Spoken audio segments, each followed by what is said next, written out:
हम आरजेडी में थे, कोई कहने में गुरेज नहीं है कि हम आरजेडी में थे, लेकिन क्या विजन जन स्वराज का जो विजन है सो अभी तक कोई दल लाया? जो सोच जन स्वराज में प्रशांत जी का है, हमारे सूत्रधार को, क्या किन्हीं के पास है? अब देखिएगा कन्हैया कुमार कहते हैं पलायन यात्रा शुरू किए हैं।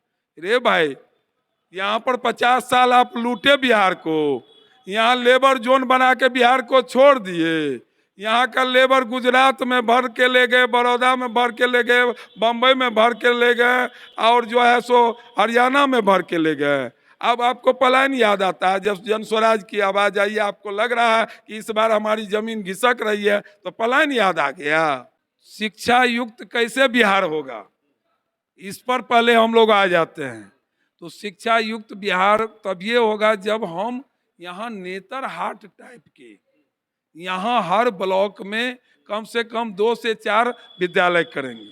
यहाँ 15 साल के बाद जो बच्चा मैट्रिक पास कर जाते हैं, वो जब तैयारी करने के लिए हम लोग को दिल्ली, पंजाब या गुजरात या राजस्थान जाते हैं, तो उनको यहाँ वहाँ प्रोफेसर कौन है? तो प्रोफेसर यही मिथिलांचल के, यही बिहार के हैं। लेकिन यहाँ सुविधा नहीं है, तो वो सुविधा कैसे मिलेगी? वो सारी मुद्दा हमारे शीर्ष नेतृत्व बता चुके हैं। आपको बता रहा हूँ कि नीतीश जी और प्रशांत जी में अंतर समझिए। नीतीश जी सामूहिक लोन किए जीविका के माध्यम से, 28% करीब पड़ता है लोन। वो जो है आपको माने पेमेंट लेने के लिए कभी जाता है गरीब के घर में, बकरी उनका खोल लेता है, कभी उनका भैंस खोल लेता है, कभी उसके दरवाजा पर पीटता है। उसमें कम से कम आधे से ज्यादा महिला पलायन कर गई डर से। लोन के जाल में यहाँ के जितने महिला हैं, जितने भी गरीब महिला हैं, जो उनको जो है अनुसूचित जाति में, अति पिछड़ा में या सामान्य में जो गरीब हैं, उन लोग को वो जाल में फंसा के वो महिला को क्या सम्मान किए?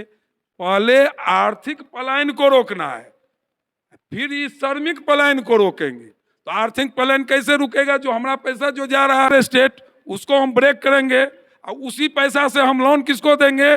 सामूहिक लोन बना के। और उसका गारंटर कौन होगा? तो जन स्वराज का सरकार होगा। तो कहीं कोई फंसा तो घोषणा करे माई बहन योजना, तो हमको बता दीजिए 2500 करके अगर महिला को दिया जाएगा तो महिला की संख्या कितना है बिहार में? आपका बजट कितना है बिहार का?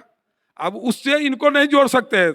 सम्मान निधि जो मिलता है उससे केंद्र का भी पैसा रहता है और राज्य का भी पैसा रहता है।